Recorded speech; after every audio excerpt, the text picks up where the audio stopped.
Kalau kayak begini, gerakan ini nih gerakan keagamaan atau gerakan untuk menumpuk uang atau kekayaan. Jadi untuk tingkatan jamaah itu selamanya menjadi miskin dan melarat karena mereka hanya punya kewajiban, tidak pernah punya hak. Hanya boleh memberi, tidak boleh meminta. Dan dari wilayah ke Al Zaitun semuanya setornya lewat bank, satu rekening bank yang punya panci. Assalamualaikum warahmatullahi wabarakatuh. Jumpa kembali bersama kami Tama. Terima kasih sahabat telah menyimak kembali. Kami mohon simak sampai selesai agar terhindar dari salah faham. Sahabat, Tama melansir dari siaran metro.com tahun 2011. Kami tayangkan agar umat terhindar dari penyesatan yang nyata.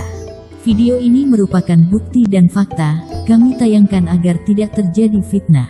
Dari tahun ke tahun isu NII KW 9 terus bergulir di tengah-tengah masyarakat Indonesia, tetapi tidak pernah selesai, sedangkan NII hingga saat ini masih berkeliaran.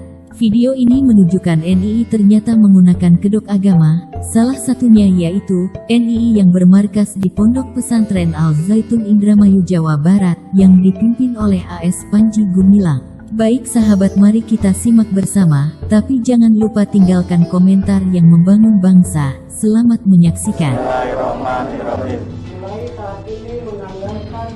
Mulai saat ini menanggalkan kewarganegaraan Republik Indonesia. kewarganegaraan Republik Indonesia. Selanjutnya mohon untuk diterima menjadi warga negara Islam Indonesia. menjadi warga negara Islam Indonesia. Alhamdulillahirrahmanirrahim. Ya, paham lebih banyak? Amatlah memprihatinkan gaya hidup mewah pejabat NII, justru tak membekas keseharian para anggotanya, bukan kesejahteraan yang diperoleh, malah kehidupan ekonomi anggota NII makin melarat saja.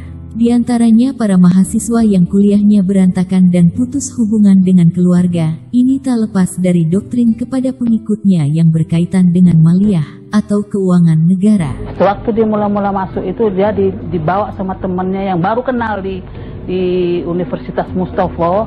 Nah, dia waktu itu semester 7. Diajak sama temannya itu namanya Lastri, Retno, yang teman itu baru berteman. Diajak, dia bilang inilah Islam yang bagus dari Arab Saudi segala macam. Jadi, nah sewaktu dia sudah dimasukkan itu 5 hari itu rupanya sudah dibaiat anak saya itu menginap 5 hari tidak pulang. Dia telepon memang, "Mas, saya nginap sama teman." Ceritanya apalah, bikin skripsi, makalah apa, belajar gitu. Saya percaya, saya suruh telepon balik ke rumahnya, waktu itu ada. Rupanya itu mah trik aja rupanya. Minta berkali-kali uang semester. Baru seminggu yang lalu dia minta lagi. Sejauh ini sasaran paling empuk itu mahasiswa. Tapi harus diingat juga bahwa negara Islam Indonesia yang dipimpin oleh Panji Gumilang ini pasarnya tuh semua segmen. Dan mereka sudah punya struktur yang lengkap. Kebanyakan yang paling mudah dimasuki adalah universitas negeri. Kayak Universitas Indonesia dan UNJ di Jakarta. Bukan saja di UI, di Trisakti pun begitu, di Yarsi pun begitu. Ini bahayanya. Kenapa bahaya? Karena yang diincar anak-anak muda. Anak-anak muda yang masuk dalam gerakan ini akan hancur masa depannya, akan hancur agamanya, akan hancur dan menghancurkan keluarganya. Sukanto alias Anto, salah satu mantan lurah NII KW 9 mengatakan negara Islam Indonesia yang dipimpin oleh Panji Gumilang ini, pasarnya semua segmen, dan mereka sudah punya struktur yang lengkap, ujar Anto. Kami lansir dari pengakuan mantan anggota NII, per 1 bulan tidak kurang dari 10 miliar lebih untuk setoran dana bulanan program mobilisasi. Tak jarang beragam cara dilakukan para anggotanya, termasuk melanggar hukum yang berujung praktek tercela dan kriminalitas. Itu cuma kalau misalnya kan ada target pribadi, ada target desa gitu. Misalnya target desa tidak terpenuhi, misalnya kan satu desa satu bulan harus berapa. Kan tiap desa juga macam-macam, ada di sana ada desa yang maju, ada desa tertinggal gitu kan. Nah, contohnya saya misalnya desa yang maju misalnya sebulan 14 juta gitu kan. Misalnya desa nggak tercukupi gitu kan. Tidak tercukupi, ayatnya ya udah ayat orang juga kurang mereka kafir. Jadi hartanya, darahnya pun halal gitu. Jadi ambil enak aja gitu. Sebenarnya yang saya pernah lakukan ya itu perampokan yang versi pembantu rumah tangga. Karena banyak kan larinya pada kotak amal. Terus ada yang kotak amal yang kami sekarang kita lihat di busway juga kan.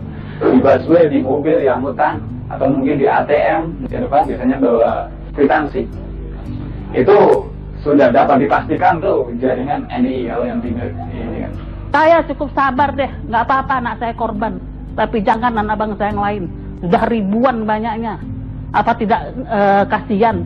Mungkin karena anak kalian tidak langsung kena. Makanya cuek-cuek aja. Jangan nyalain kami cukup bersuara ke Mabes Polri, ke Departemen Agama, ke MUI, kemana lagi?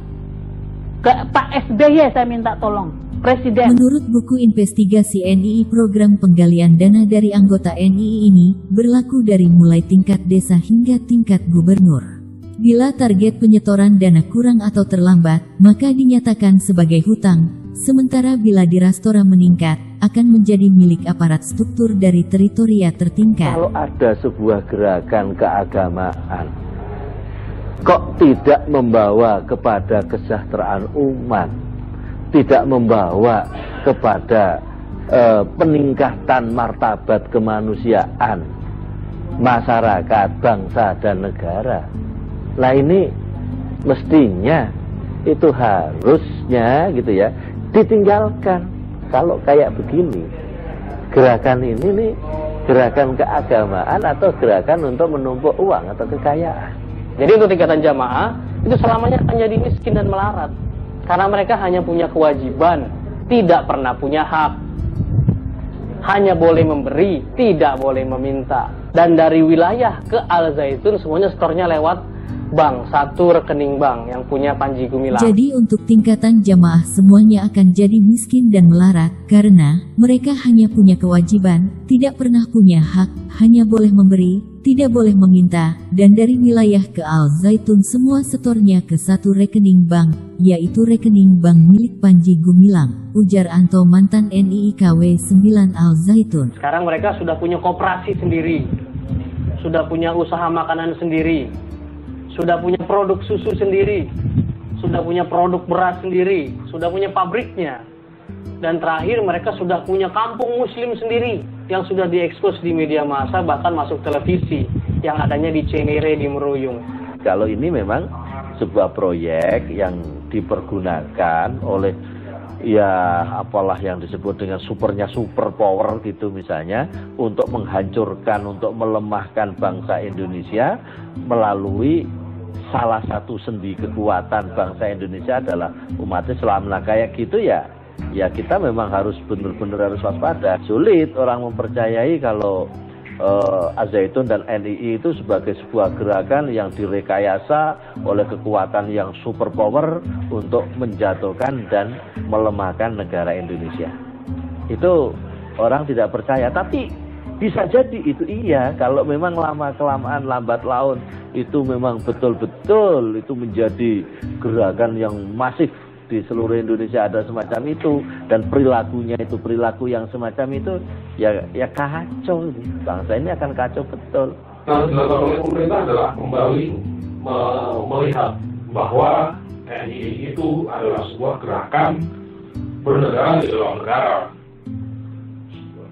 Yang saya pikir itu sebuah ancaman serius bagi keutuhan atau keberadaan negara Republik Indonesia, dan tidak akan berhenti ideologi negara Islam Indonesia itu sampai kapanpun.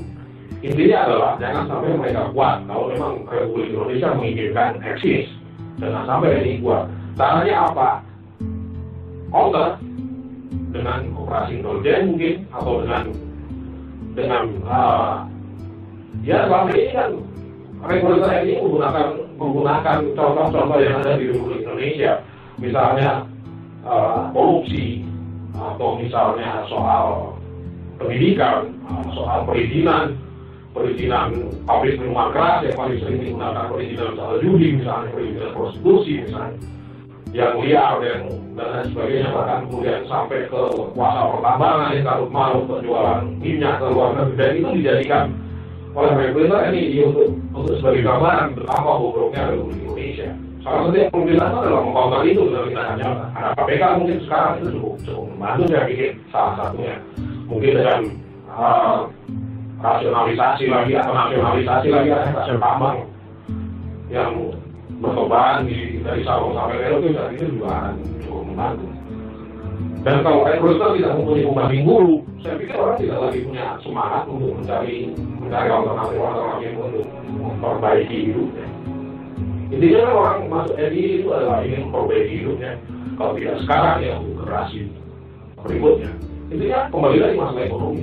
Demikian sahabat, teramat menyedihkan NII yang bersembunyi di sebuah pesantren besar se-Asia Tenggara. Video ini diambil pada tahun 2011. Bagaimana menurut sahabat bila NII di negara kita masih dibiarkan dan tanpa tindakan dari yang berhak untuk menindaknya?